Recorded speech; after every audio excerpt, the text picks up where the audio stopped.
요한복음 1장 1절로 5절 말씀입니다. 신약성경 142면입니다. 태초에 말씀이 계시니라. 이 말씀이 하나님과 함께 계셨으니 이 말씀은 곧 하나님이시니라. 그가 태초에 하나님과 함께 계셨고 만물이 그로 말미암아 지은 바 되었으니 지은 것이 하나도 그가 없이는 된 것이 없느니라. 그 안에 생명이 있었으니 이 생명은 사람들의 빛이라. 빛이 어둠에 비추되 어둠이 깨닫지 못하더라. 아멘. 오늘도 그리스도 예수 안에서 승리하시기를 주의 이름으로 축복합니다. 어떤 유대인 아버지가 아들 때문에 걱정이었습니다. 그는 아들이 유대적 믿음에 굳게 서 있을 수 있도록 교육하지 못하였기 때문입니다. 보완책으로 아들이 민족적 유산을 경험하도록 이스라엘로 보냈습니다. 1년 후에 집으로 돌아온 아들이 아버지에게 말합니다. 아버지, 조상들의 땅으로 저를 보내주셔서 감사합니다. 정말 놀라운 시간이었고 깨달은 것이 많습니다. 그런데 아버지께 고백해야 할 것이 하나 있네요. 제가 이스라엘에 있을 때 그리스도인이 되었습니다. 유대인이 그리스도인이 되었다는 말은 유대인들 입장에서는 전통 유대인들 입장에서 끔찍한 일입니다. 아버지는 이런 내가 무슨 일을 한 거지 하며 탄식을 했습니다. 가장 친한 친구를 찾아가서 조언과 위안을 얻고자 했습니다.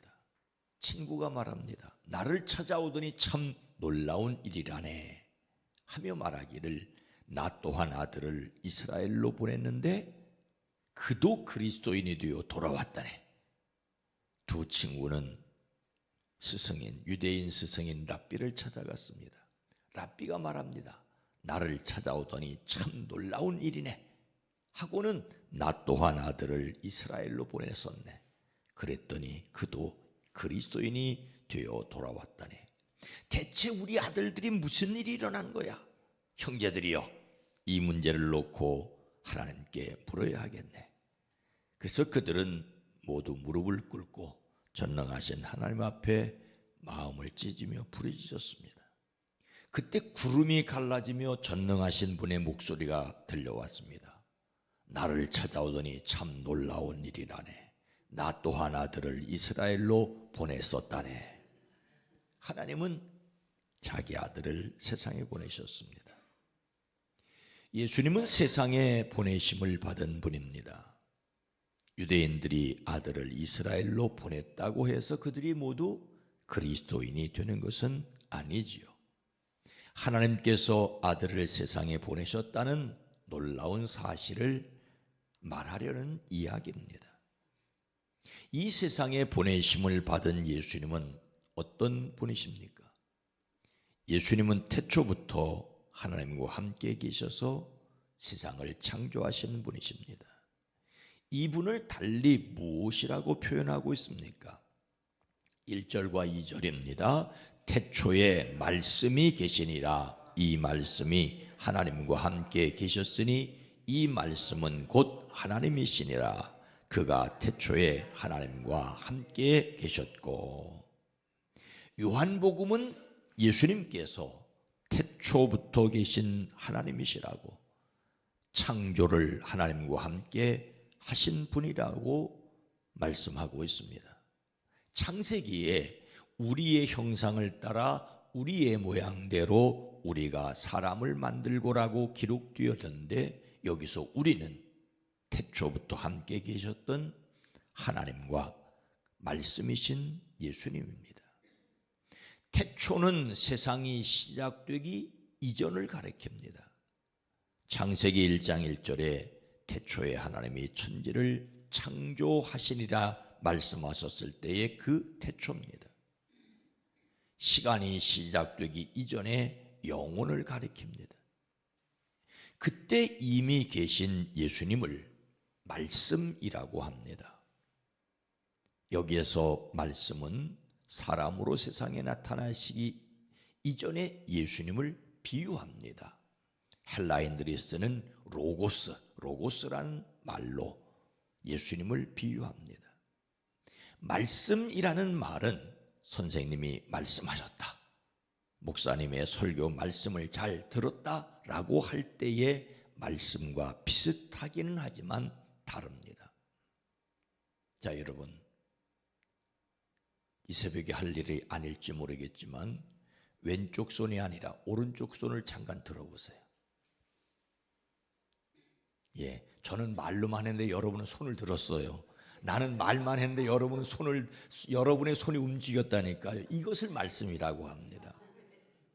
여기서 말씀은 이 세상에 의미를 넣어주는 이성이고, 세계를 혼돈 대신에 질서로 만드는 원리이고, 세계를 완전한 질서 가운데 진행하게 하고 그 진행을 지속시키는 능력이다. 어렵게 로고스를 설명하고 있는데, 제가 조금 전에 오른손을 들라고 했더니 여러분이 모두 오른손을 들었어요.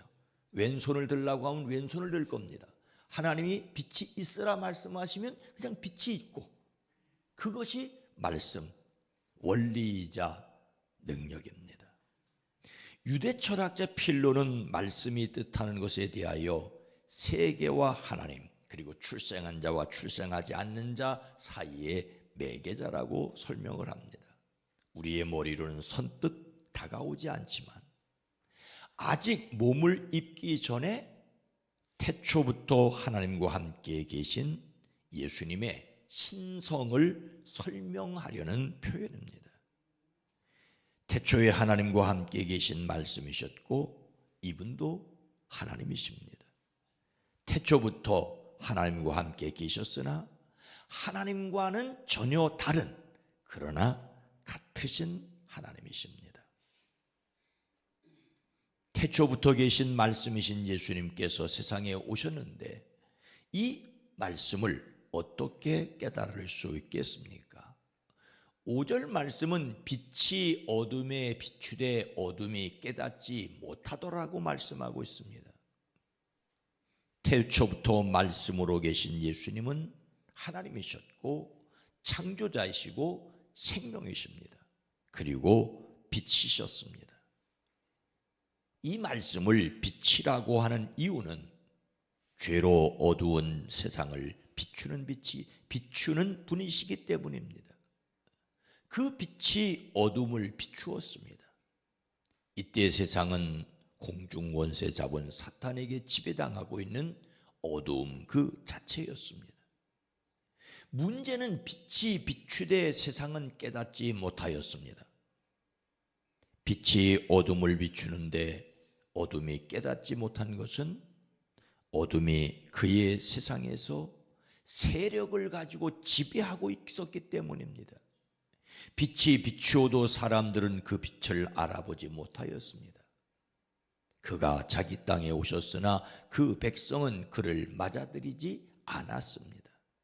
이런 사람들을 가르쳐 죄인이라고 말합니다.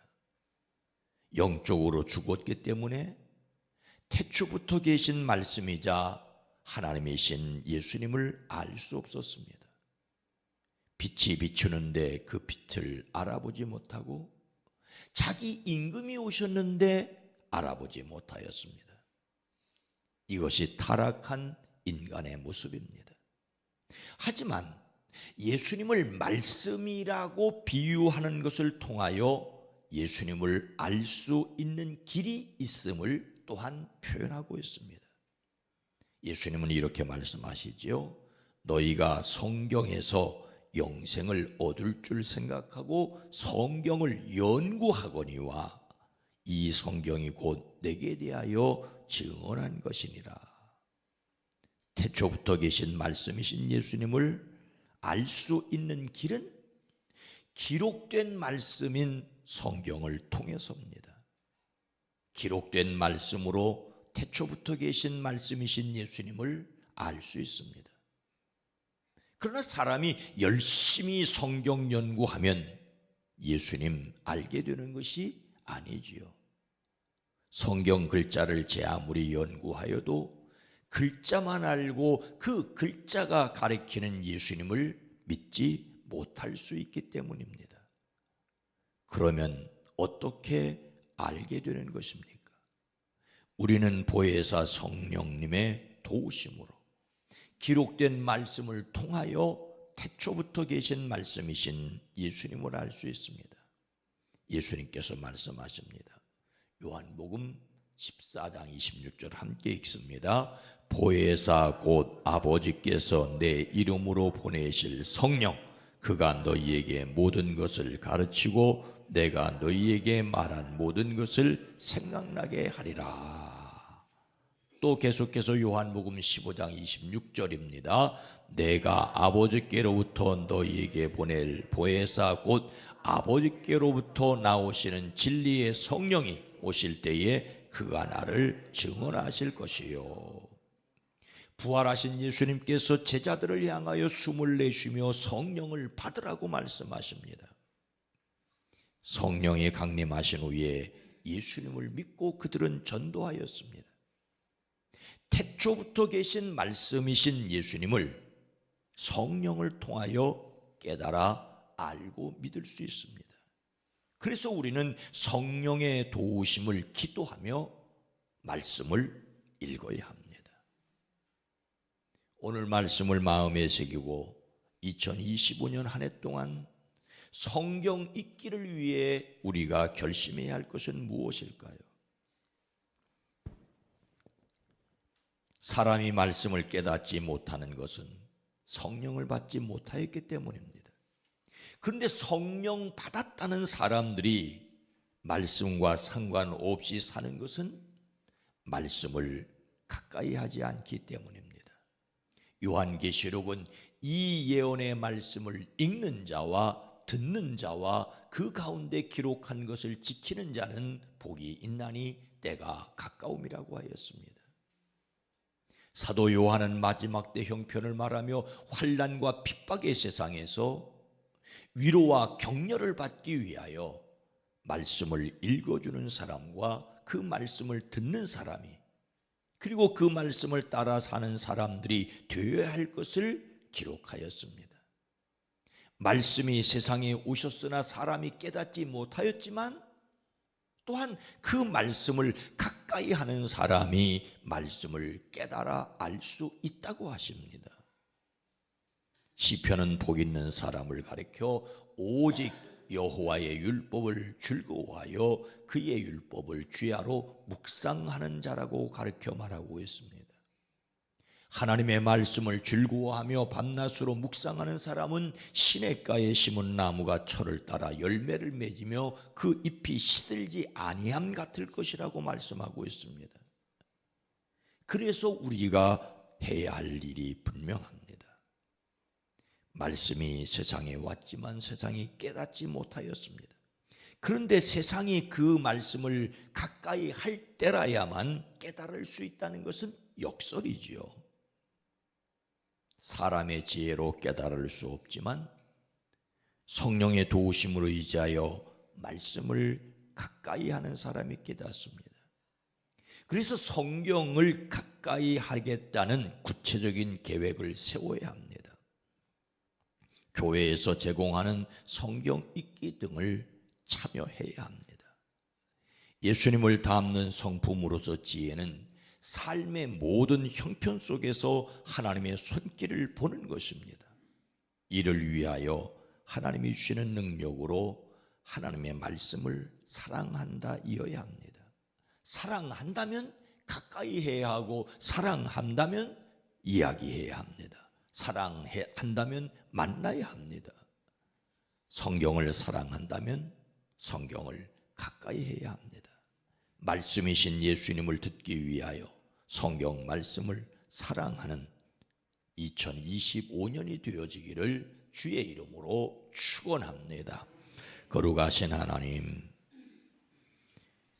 태초부터 계신 예수님을 말씀이라고 로고스라고 비유적으로 설명하는 것은 말씀이기에 우리가 들어야 하고 읽어야 하고 깨닫기 위하여 연구해야 하고 그 말씀을 따라 살아야 할 것을 또한 명령하님을 깨닫습니다. 빛이 비추되 어둠이 강하여 깨닫지 못하였지만 성령 받은 그리스도인들이 성령에 의하여 기록된 하나님의 말씀을 가까이 하고 그 말씀이 선포하는 대로 따라 살아갈 수 있는 저희들 되어지게 하옵소서. 2025년도 성경 읽기에 말씀 듣는 일에 그 말씀을 묵상하는 일에 그 말씀을 내 눈으로 읽고 내 손과 발로 실천하는 일에 그래서 그 말씀이 능력이 되는 것을 빛이 있으라 하면 빛이 있었고 하늘 위와 땅 아래 궁창이 나뉘라 하면 나뉘었고 그 말씀이 능력인 것을 태초에 하나님께서 이루신 일뿐만 아니라 우리의 삶에서 경험하게 하옵소서. 주님이 말씀하실 때 파도가 잔잔하여졌습니다. 병자가 일어났고 귀신이 물러났습니다. 그 말씀이 능력인 것처럼 우리에게 성령 안에서 능력으로 경험되어지는 2025년이 되어지게 하옵소서. 내일은 2025년도 첫 번째 주일입니다. 성도들이 말씀을 사모하여 경건한 마음으로 하나님께 예배하기 위하여 하나님께 기도와 찬양을 드리기 위하여 모여들게 하옵소서. 모여지게 하옵소서. 예배를 통하여 하나님의 영광을 받으시고 예배에 참여한 이들을 통하여 하나님의 뜻이 이 땅에서 이루어간 것을 우리로 보게 하옵소서. 이 나라 대한민국 이 땅을 지켜주시옵소서. 평안케 하옵소서. 예수님의 이름으로 간절히 기도드리옵나이다. 아멘. 오늘 말씀을 생각하며 말씀 알도록 가까이 하게 하옵소서. 교회가 성경의 진리 위에 굳게 서게 하옵소서. 세상이 생명의 말씀을 듣게 하옵소서. 함께 기도합니다.